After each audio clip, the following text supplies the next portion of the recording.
नमस्कार. नोकर भारती या यूट्यूब चॅनलमध्ये आपल्या सगळ्यांचं स्वागत आहे. तलाठी भरती याची एक्झाम होऊन परीक्षा होऊन त्यानंतरची जी फायनल सिलेक्शन आहे डॉक्युमेंट व्हेरिफिकेशन झाल्यानंतर पाहू शकता 23 जिल्ह्यांमध्ये जवळजवळ 1000हून अधिक तलाठ्यांची जी नियुक्ती आहे ती झालेली आहे. यानंतर आचारसंहितेनंतर उर्वरित 13 जिल्ह्यांमध्ये तलाट्यांना नियुक्ती आहे ती दिली जाणार आहे. यानुसार पाहू शकता राज्यातील आदिवासी बहुल अर्थात पेसा क्षेत्रातील तलाठी पदांची नियुक्ती लोकसभा निवडणुकीच्या आचारसंहितेत अडकली असून केंद्रीय निवडणूक आयोगाने तुर्तास लाल कंदील दाखवला आहे. मात्र अन्य 23 जिल्ह्यांमध्ये सुमारे 1000हून अधिक तलाठ्यांची नियुक्ती झाली आहे. परीक्षा दिल्यानंतर तब्बल 10 महिन्यांनी या उमेदवारांना नियुक्ती मिळाली आहे. सर्वाधिक 144 तलाठ्यांची नियुक्ती रायगड जिल्ह्यात झाली आहे. राज्यात गेल्या वर्षी जूनमध्ये 4466 जागांसाठी 10,41,713 एवढे अर्ज प्राप्त झाले होते. त्यापैकी 8,64,960 उमेदवारांनी परीक्षा दिली. मात्र पेसा क्षेत्रातील अर्थात आदिवासी बहुल क्षेत्रातील जिल्ह्यांमधील पदभरतीच्या अनुषंगाने सर्वोच्च न्यायालयात याचिका दाखल झाल्याने राज्यातील 13 जिल्ह्यांबाबतीत पदांबाबत निकाल जो आहे तो राखून ठेवण्यात आलेला आहे. आता पहिल्यांदा जाहीर करण्यात आलेला आहे. बाकीचा जो निकाल आहे 13 जिल्ह्यांमधील पदांबाबतचा निकाल राखून ठेवण्यात आलेला आहे.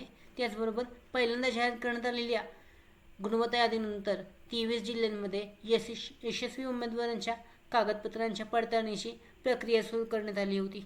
यानंतर उच्च न्यायालयाच्या आदेशानंतर प्रश्नपत्रिकातील त्रुटी दूर केल्यानंतर दुसऱ्यांदा गुणवत्ता जाहीर करून त्यात पहिल्या गुणवत्ता यादीमधील बहुतांश उमेदवार दुसऱ्या गुणवत्ता यादीतही होते.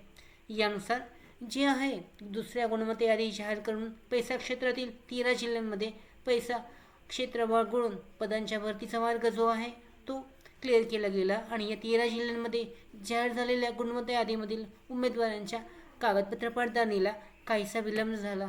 त्यातच लोकसभा निवडणुकीची आचारसंहिता लागली. या दरम्यान पडताळणी पूर्ण झाल्यानंतर उमेदवारांची पसंतीक्रमही घेण्यात आला. मात्र नियुक्ती देताना आचारसंहितेच्या नियमांची अंमलबजावणी कशी करावी असा पेच जिल्हाधिकाऱ्यांपुढे निर्माण झाला. त्यामुळे त्यांनी राज्य सरकारकडे या संदर्भात पत्रव्यवहार केला. राज्य सरकारने हा प्रश्न केंद्रीय निवडणूक आयोगाच्या कोर्टात धाडला. मात्र आचारसंहिता सुरू असल्याने हे नियुक्ती करता येणार नाही असे अप्रत्यक्ष उत्तर आयोगाने राज्य सरकारला कळवले. त्यामुळे या 13 जिल्ह्यांमध्ये तलाठ्यांची नियुक्ती अद्याप होऊ शकलेली नाही. यानुसार पाहू शकता रायगडमध्ये सर्वाधिक 141 सर्वाधिक जी तलाठी नियुक्ती आहे ती करण्यात आलेली आहे. यानुसार मुंबई शहर, मुंबई उपनगर, रायगडमध्ये सर्वाधिक 141, सोलापूरमध्ये 113 आहे. त्यानंतर पाहू शकता हे जे जिल्हे आहेत वर्धा जिल्ह्यामध्ये 63, त्यानंतर अशा 1044 जी नियुक्ती आहे ती नियुक्ती 13 जिल्ह्यांमध्ये करण्यात आलेली आहे. त्याचबरोबर त्यांची जी फायनल सिलेक्शन नियुक्ती आहे त्यांची जी लेटर आहे ते त्यांना अद्यापही प्राप्त झालेलं नाही आहे. त्याचबरोबर बाकी जी पैसा क्षेत्र आहे त्या पैसा क्षेत्राचा जो निकाल आहे तो अजून राखीव ठेवण्यात आलेला आहे. त्याबद्दलची अजून कोणत्याही बाबतची अपडेट जी आहे ती जारी करण्यात आलेली नाही आहे. त्याचबरोबर पाहू शकता जो निवडणुकीचा इम्पॅक्ट आहे याच्यामध्ये पाहू शकता राज्यसेवा पूर्वपरीक्षासुद्धा पुढे ढकलल्या गेल्या आहेत.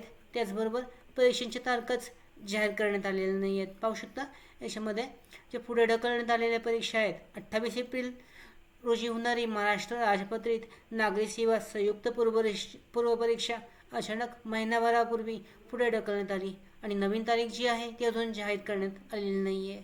त्याचबरोबर जुन्या अभ्यासक्रमानुसार ही शेवटची संधी असल्यामुळे यात किमान 1000 वर्ग 1ची पदे भरली जावीत जेणेकरून जुन्या विद्यार्थ्यांना न्याय मिळेल अशी विद्यार्थ्यांची अपेक्षा आहे. याचबरोबर समाज कल्याण अधिकारी, इतर मागास बहुजन कल्याण अधिकारी ही परीक्षा 19 मे रोजी नियोजित होती ती पुढे ढकलण्यात आलेली आहे.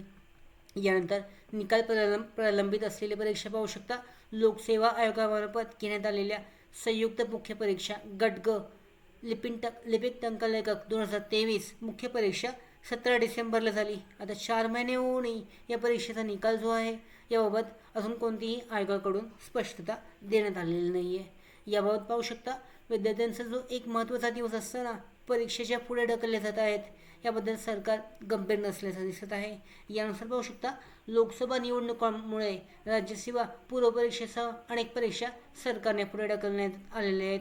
त्याचबरोबर जी नगर परिषद भरती आहे, त्याचबरोबर जलसंपदा विभाग भरती आहे, यांचे जे निकालसुद्धा अजून जे आहे ते जाहीर करण्यात आलेले नाही आहेत. तर लवकरात लवकर याची जी अपडेट आहे ती देण्यात येईल आणि त्याचबरोबर त्याची अपडेट हे ते आमच्या यूट्यूब चॅनलवर जाहीर करण्यात येईल. अशा पद्धतीने तलाठी भरतीसाठीची सुद्धा महत्त्वाची जी अपडेट आहे याबद्दलची माहिती चेक केली जाऊ शकते.